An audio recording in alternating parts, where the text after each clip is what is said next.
wabarakatuh. Alhamdulillahirabbil alamin wa bihi nasta'inu ala umuri dunya waddin. Wassalatu wassalamu ala asyrofil anbiya'i wal mursalin wa ala alihi wa sahbihi wa sallam ajma'in. Perkenalkan, saya Hidayanti dengan NIM 242040121019 akan mempresentasikan hasil materi saya yang berjudul pemanfaatan media ICT dalam pembelajaran PAI, yang mana yang diampu oleh Bapak Dr. Sumarsono. Baik, yang pertama yaitu abstrak. Nah, penelitian ini mengkaji penerapan media ICT dalam pembelajaran pendidikan agama Islam. Penelitian ini membahas berbagai tantangan kritis dalam pembelajaran PAI, antara lain masih dominannya metode ceramah dan hafalan yang menekankan aspek kognitif dan mengabaikan aspek psikomotorik dan aspek afektif, serta masih jauhnya pendekatan pembelajaran tradisional dengan preferensi pembelajaran digital peserta didik masa kini. Penelitian ini menggunakan metode deskriptif kualitatif dengan pendekatan kajian pustaka untuk menganalisis pemanfaatan media ICT secara efektif di berbagai cabang kurikulum PAI seperti Al-Quran Hadis, Akidah Akhlak, SKI, Bahasa Arab, dan fikih. Nah, hasil penelitian ini menunjukkan bahwa integrasi ICT yang tepat dapat meningkatkan motivasi peserta didik, memudahkan visualisasi konsep-konsep Islam yang abstrak, menyediakan akses ke berbagai sumber belajar, dan mendorong pembelajaran mandiri. Kemudian yaitu ke latar belakang. Nah, latar belakang dalam penelitian ini, peneliti menyajikan dalam bentuk diagram agar mudah dipahami. Nah, bisa dilihat sama-sama bahwasanya tuntutan era digital dan perkembangan teknologi saat ini semakin pesat, yang mana pendidikan harus beradaptasi dengan perkembangan zaman sekarang. Nah, khususnya kurikulum PAI yang masih kurang adaptif, menyebabkan pendekatan pembelajaran tidak berubah. Kemudian metode tradisional mendominasi seperti ceramah dan hafalan, teacher center, dan fokus pada aspek kognitif. Yang mana generasi Gen Z atau peserta didik saat ini itu sudah tidak asing lagi dengan media sosial, atau sudah akrab dengan media sosial seperti YouTube, TikTok, Google, aplikasi interaktif. Nah, bahkan mereka juga lebih menyukai pembelajaran yang lebih visual, game file, dan interaktif. Nah, akibat kurikulum PAI tadi kurang adaptif, maka aspek afektif dan psikomotoriknya itu terabaikan. Nah, peserta didik juga menjadi pasif dan tidak termotivasi dalam mempelajari atau dalam pembelajaran PAI. Nah, kesenjangan gaya belajar versus metode pengajarannya, yaitu peserta didik merasa jenuh dan tidak nyambung dengan pembelajaran PAI. Akibatnya materi PAI menjadi terpinggirkan dalam kehidupan sehari-hari.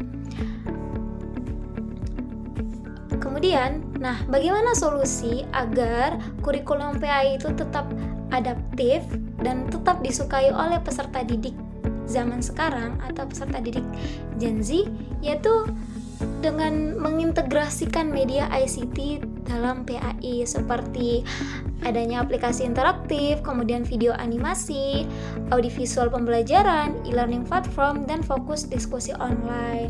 Nah, apakah tujuan dari integrasi media ICT dalam PAI tersebut? Ya, tujuan akhirnya yaitu untuk meningkatkan minat dan motivasi belajar, kemudian visualisasi konsep abstrak Islami, pembelajaran kontekstual dan mandiri, transformasi dari teacher center ke student center, dan pendidikan agama menjadi relevan dan inspiratif. Seperti itu. Nah, apa sih metode yang digunakan dalam penelitian ini? Nah, peneliti menggunakan metode kepustakaan atau desain studi kepustakaan atau literatur review. Nah, sumber data yang didapatkan oleh peneliti yaitu dari jurnal ilmiah, buku, artikel dari database akademik dari tahun 2015 sampai 2025. Kemudian dibantu juga oleh aplikasi Publish or Perish, Google Scholar, Cinta, Science Direct, kemudian ResearchGate, dan sebagainya. Dan peneliti menyeleksi dan melakukan penyaringan sumber menggunakan Prisma. Kemudian selanjutnya hasil dan pembahasan. Nah, yang pertama adalah hakikat media ICT. Nah, apa sih hakikat media ICT dalam pembelajaran ini, khususnya dalam pembelajaran PAI ya? Nah, hakikatnya yaitu media ICT ini merupakan mencakup atau mempunyai bagian seperti komputer, internet, proyektor, aplikasi, e-learning, dan sebagainya yang berbaur dengan internet. Kemudian apa sih fungsi dari media tersebut? Yaitu sebagai alat bantu pembelajaran interaktif dan komunikatif. Kemudian untuk apa? Nah, untuk mendorong model student center learning. Jadi bukan hanya pendidik saja, bukan hanya teacher center learning, tapi student center learning juga. Kemudian peserta didik juga bisa menjadi sebagai penemu makna, bukan hanya sebagai penerima. Nah, peserta didik juga bisa mencari bahan-bahan yang untuk dipelajari seperti itu. Nah, kemudian apa sih fungsi media ICT dalam pembelajaran ini? Nah, di sini peneliti mengambil 4 fungsi ya. Yang pertama, fungsi atensi, yakni untuk menarik perhatian peserta didik, yang mana peserta didik zaman sekarang itu lebih tertarik dengan gambar-gambar atau pembelajaran yang lebih visual seperti itu. Kemudian afektif, yaitu untuk membangkitkan emosi dan sikap peserta didik agar mereka lebih aktif dalam pembelajaran. Kemudian yaitu kognitif, yaitu memudahkan pemahaman dan hafalan peserta didik. Dan yang terakhir kompensatoris, yakni membantu peserta didik dengan kesulitan membaca atau visualisasi. Kemudian hasil dan pembahasan selanjutnya. Nah, di sini peneliti menampilkan tabel penggunaan media ICT dalam pembelajaran PAI.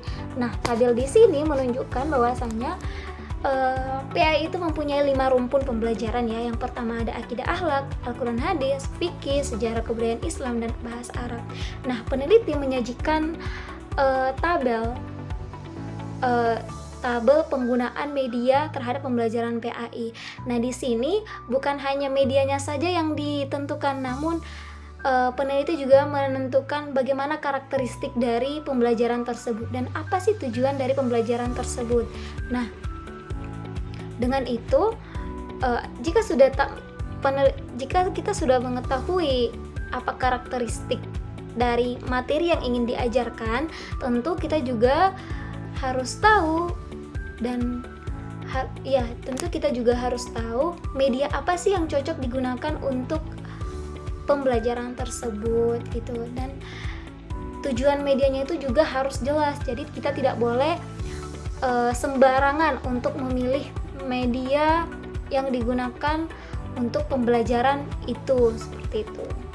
Bisa dilihat ya teman-teman, bisa dilihat di dalam tabel yang peneliti sajikan. Kemudian manfaat ICT dalam pembelajaran. Nah, di sini ada beberapa yang ditampilkan oleh peneliti. Yang pertama ada meningkatkan minat dan motivasi belajar. Kemudian ada visualisasi konsep abstrak Islam. Kemudian membantu peserta didik mengakses berbagai sumber belajar PAI. Kemudian memudahkan pemahaman dan hafalan peserta didik. Kemudian memfasilitasi pembelajaran mandiri sesuai dengan kemampuan peserta didik. Kemudian mempermudah evaluasi dan penilaian, mengatasi keterbatasan ruang dan waktu, dan mempersiapkan peserta didik menghadapi era digital dengan perspektif Islam. Gitu.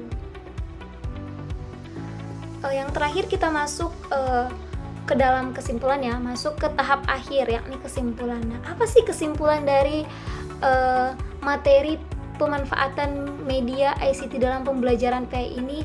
Nah, di sini peneliti mengambil 4 fungsi, mengambil 4 kesimpulan ya. Yang pertama ada media ICT dapat menjembatani metode tradisional dan kebutuhan digital.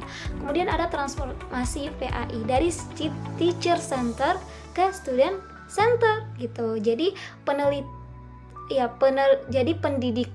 peserta didik itu bisa menjadi penemu, bukan hanya sebagai penerima, seperti itu. Kemudian setiap rumpun butuh media ICT yang spesifik dan sesuai dengan materinya, karena setiap materi atau setiap rumpun PAI mempunyai tujuan pembelajaran tertentu gitu. Kemudian yang terakhir yaitu perlu pelatihan guru dan pengembangan konten digital Islami. Mengapa perlu pelatihan guru? Karena guru juga harus bisa menarik perhatian para peserta didiknya. Kemudian guru juga harus bisa menjembatani, maksudnya bisa mengontrol peserta didik dalam proses pembelajaran yang menggunakan media ICT ini. Seperti itu. Sekian presentasi dari saya. Kurang lebihnya saya mohon maaf. Wabillahi taufiq wal hidayah. Wassalamualaikum warahmatullahi wabarakatuh.